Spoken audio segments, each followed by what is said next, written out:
Brooklyn, New York, and at the time Brooklyn was not the swanky, fancy place it is today.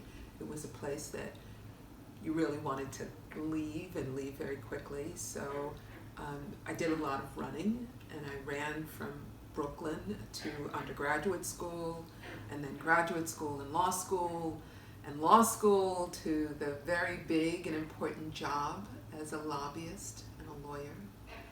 There was just one problem with the job, and it was really killing my spirit and killing my soul. So there was a moment that happened that really led to a kind of awakening.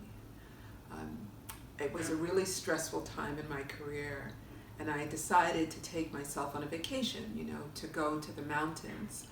So I climbed up to the top of this really big hill. I took off my backpack, and I was just looking up at the sky. And I think probably for the first time in my life, I really noticed that there were clouds in the sky and that they moved slowly. And you might say, well, kind of that's what clouds do. But for me, I was so on the run, running from Brooklyn to undergraduate school and graduate school to become something, to make myself into something, that I had forgotten to look up at the sky. I was really alienated from the natural world and alienated from myself. And that was a wake-up call and to change my life.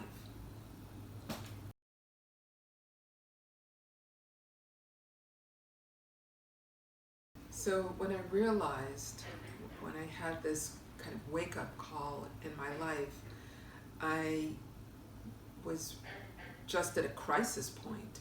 I had studied all my life to be a lawyer. It was what I went to school for. I had a good paying job. I had a pension. I had all of my life invested in this. And yet I knew that I was no longer inside a lawyer.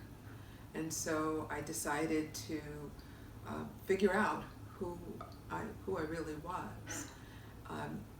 Long before that moment, that epiphany, that wake-up call, I started studying mindfulness with a man by the name of Thich Nhat Hanh. He is a Vietnamese monk and a writer and a peace activist. And so I'd been part of this community of Plum Village. And it was really through studying and practicing mindfulness with him and with the community, going on retreats in which I started to begin to reflect on my life. And what did I really want? Who was I? Who was I becoming? I went back to graduate school and started studying theology, started studying forgiveness and reconciliation and peace and holistic health. And all of this kind of reflection started changing me from the inside out. My values began to change. And so with that, it became very obvious that I needed to let go of the job. I needed to let go of the pension. I needed to let go of the so-called security to find a different kind of security. And so now my work is really kind of really amazing. I lead retreats all over the country, including an annual pilgrimage called El Camino de Santiago. I call it a walk in beauty. And so I lead people on this transformational journey in Spain. I lead retreats in which people can ask similar questions to what I asked when I was going through my vocational transition. I'm a writer. I've written 2 books, one published by Quakers, by the Friends, Religious Society of Friends, and another book on mindfulness and leadership. And I'm an executive coach. I'm on the faculty at Georgetown, and I direct their leadership coaching and their transformational educational leadership program. And so my life is incredibly full and incredibly rich. I could never have imagined it when I let go of my job as a lobbyist and a lawyer.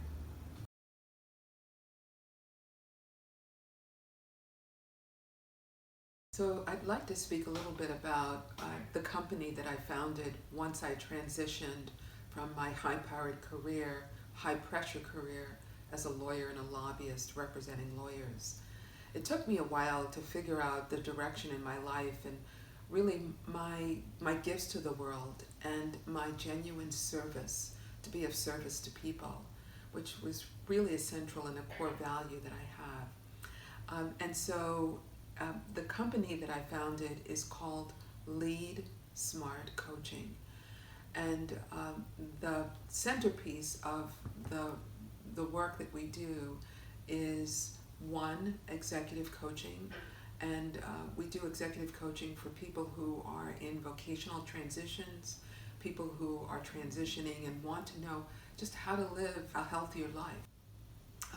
In addition to executive coaching, we offer an annual pilgrimage called Walk in Beauty, the pilgrimage of El Camino de Santiago.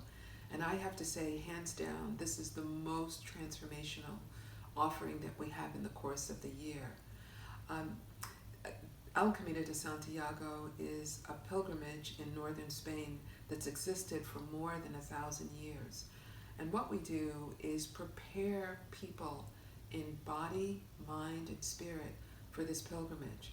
People often say, there's no way that I could walk a mile or 2 miles or 5 miles or 10 miles. And what we found is that what we do in preparing people, they're able to push beyond their self-limiting beliefs into really a new and transformational space. In addition to walk-in beauty pilgrimages, we also offer retreats that are local within the Philadelphia area and beyond. They're offered at Pendle Hill, which is a Quaker retreat center, as well as other locations, Ghost Ranch, which is a wonderful wilderness ranch in New Mexico, and many other places. And so you're warmly invited to go to my website, leadsmartcoaching.com, and to check out the retreats and other events that we offer.